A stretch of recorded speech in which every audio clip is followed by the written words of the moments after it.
May you please raise your right hand for your oath of office and repeat after me. I, Please state your name. Rodrigo Roa Duterte, Do solemnly swear do solemnly swear that I will faithfully that I will faithfully and conscientiously and conscientiously fulfill fulfill my duties my duties as President as of the President Philippines, of the Philippines, preserve preserve and defend its and Constitution, defend the Constitution, execute execute its laws, the laws, do justice to every man, do justice to every man, and consecrate myself and consecrate myself to the service of the nation. to the service of the nation. So help me God. So help me God.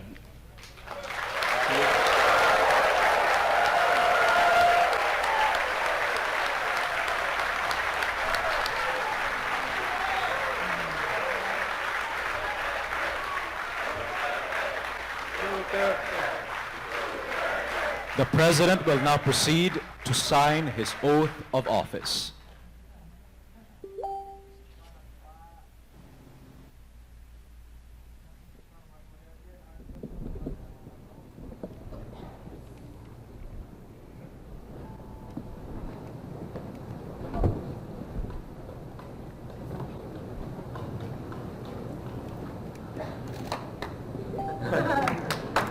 The President has just signed his oath of office.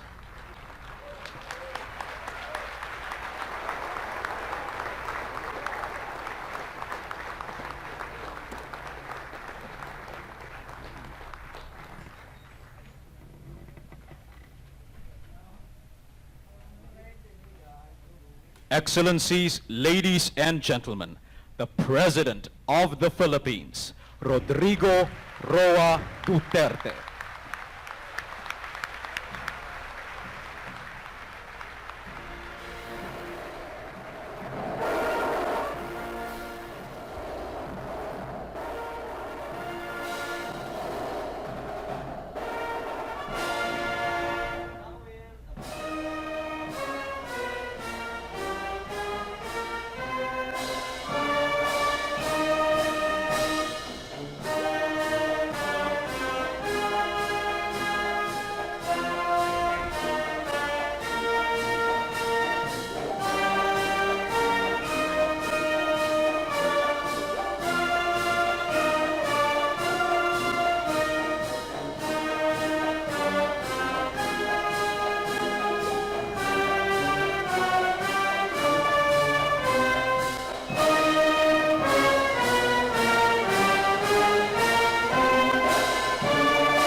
Please be seated.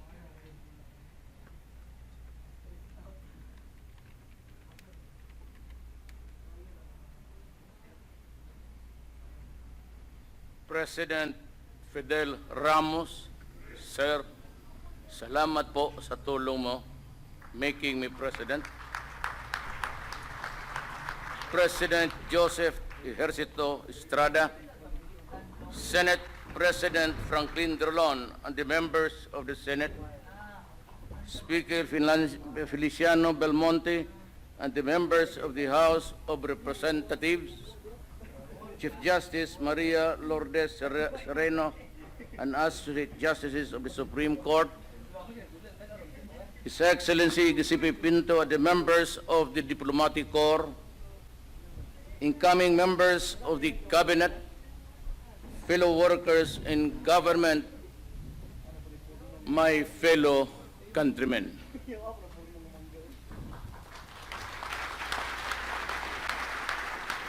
No leader, however strong, can succeed at anything of national importance or significance unless he has the support and cooperation of the people he is tasked to lead and sworn to serve. It is the people from whom democratic governments draw strength, and this administration is no exception. That is why we have to listen to the murmurings of the people, fear their pulse, supply their needs, and fortify their faith and trust in us whom they elected to public office.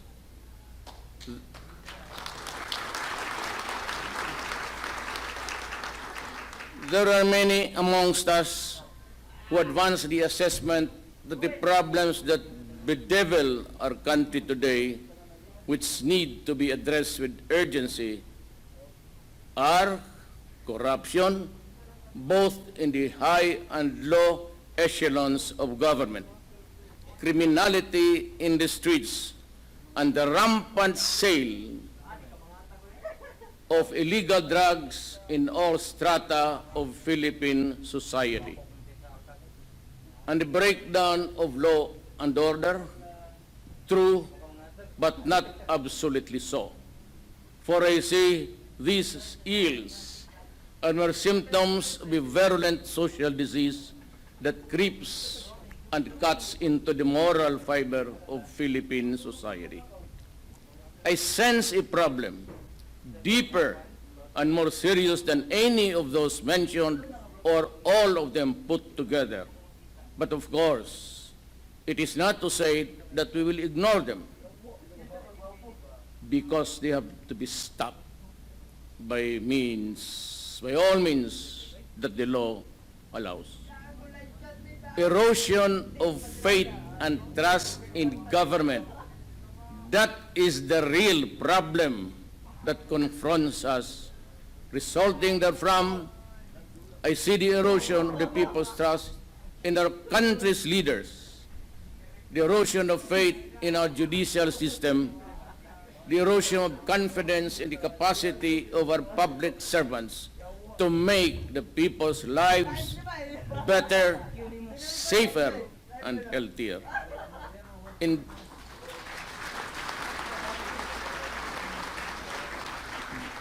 Indeed, ours is a problem that dampens the human spirit, but all is not lost. I know that there are those who do not approve of my methods of fighting criminality, the sale and use of illegal drugs and corruption. They say that my methods are unorthodox and verge on the illegal. In response, let me say this. I have seen how corruption bled the government of funds which were allocated for the use in uplifting the poor from the mire that they are in. I have seen how illegal drugs destroy individuals and ruin family relationships. I have seen how criminality, by means all foul, snatched from the innocent and the unsuspecting the years and years of accumulated savings, years of toil, and then suddenly they are back to where they started. Look at this from that perspective and tell me that I am wrong. In this fight, I ask Congress and the Commission of Human Rights and all others who are similarly situated to allow us a level of governance that is consistent to our mandate. The fight will be relentless and it will be sustained. As a lawyer and a former prosecutor,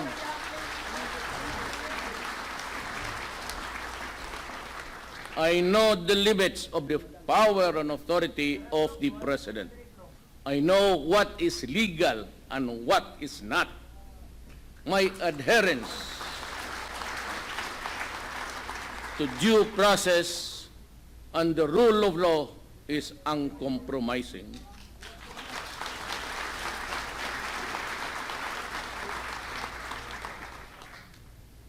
You mind your work, and I will mind mine.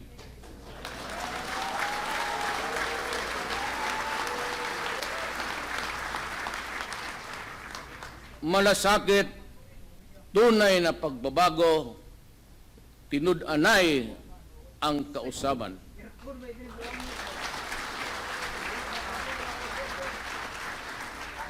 These are the words which catapulted me to the presidency.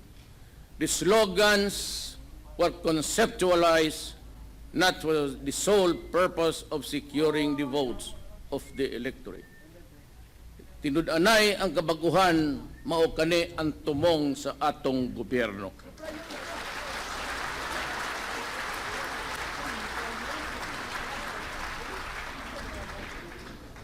Far from that, these were battle cries articulated by me in behalf of a people hungry for genuine and meaningful change. But that change, if it is to be permanent and significant, must start with us and in us.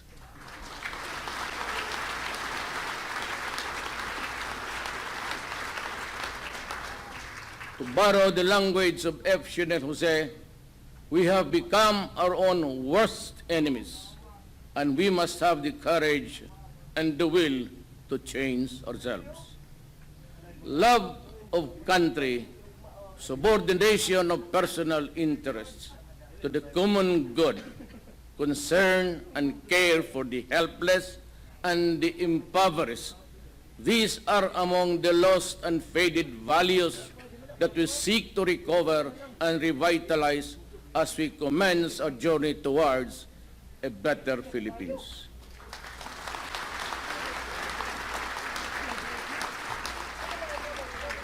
The ride will be rough, but come and join me just the same. Together, shoulder to shoulder, let us take the first wobbly steps in this quest. There are two quotations from revered figures that shall serve as the foundation upon which this administration shall be built. The test of government is not whether we add more to the abundance of those who have much. It is whether we provide for those who have little, says Roosevelt. And from Lincoln, I draw this inspiration. You cannot strengthen the weak by weakening the strong. You cannot help the poor by discouraging the rich. You cannot help the wage earner by pulling down the wage payer. You cannot further brotherhood by inciting class hatred among men.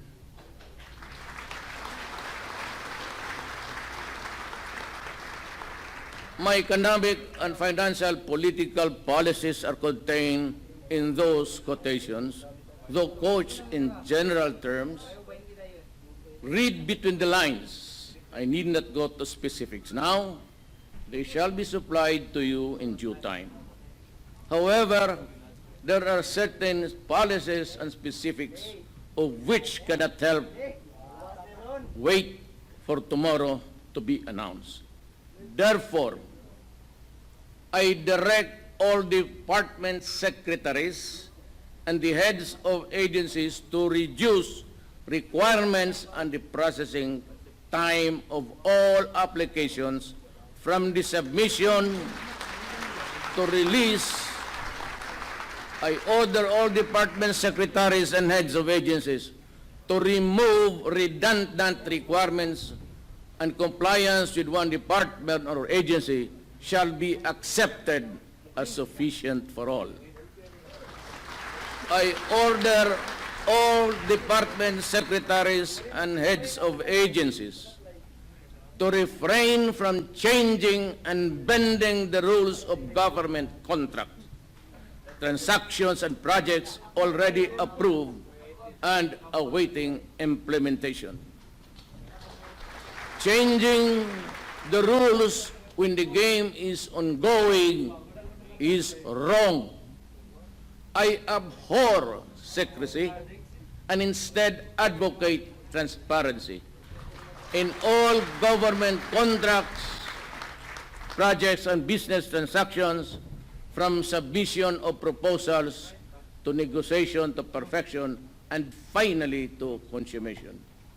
Do them, and we will work together. Do not do them, we will part sooner than later.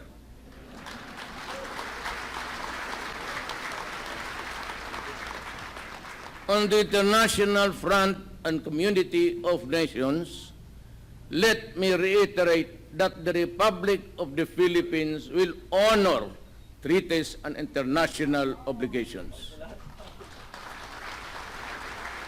On the domestic front, my administration is committed to implement all signed peace agreements in step with constitutional and legal reforms.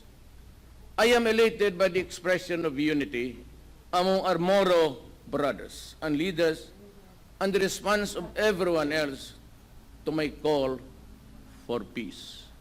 I look forward to the participation of all other stakeholders, particularly our indigenous peoples, to ensure inclusivity in the peace process.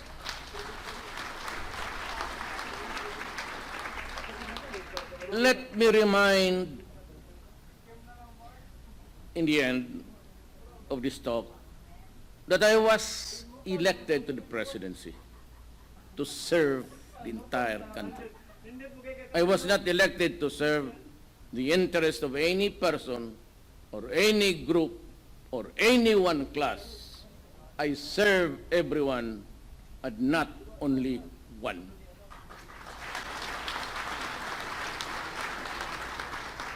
And that is why I have adopted as an article of faith the following lines written by someone whose name I could no longer recall. He said, I have no friends to serve. I have no enemies to harm. Descending, therefore, I now ask everyone, and I mean everyone, to join me as we embark on this crusade for a better and brighter tomorrow. But before I end, let me express the nations, in behalf of the people, our condolences to the Republic of Turkey for what has happened in the place. We offer our deepest condolences. Why am I here? Hindi kasali ito dyan.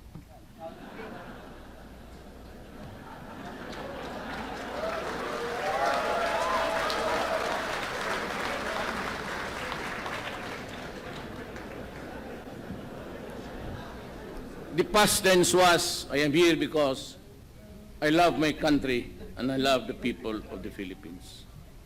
I am here, why? Because I am ready to start my work for the nation. Thank you and good afternoon.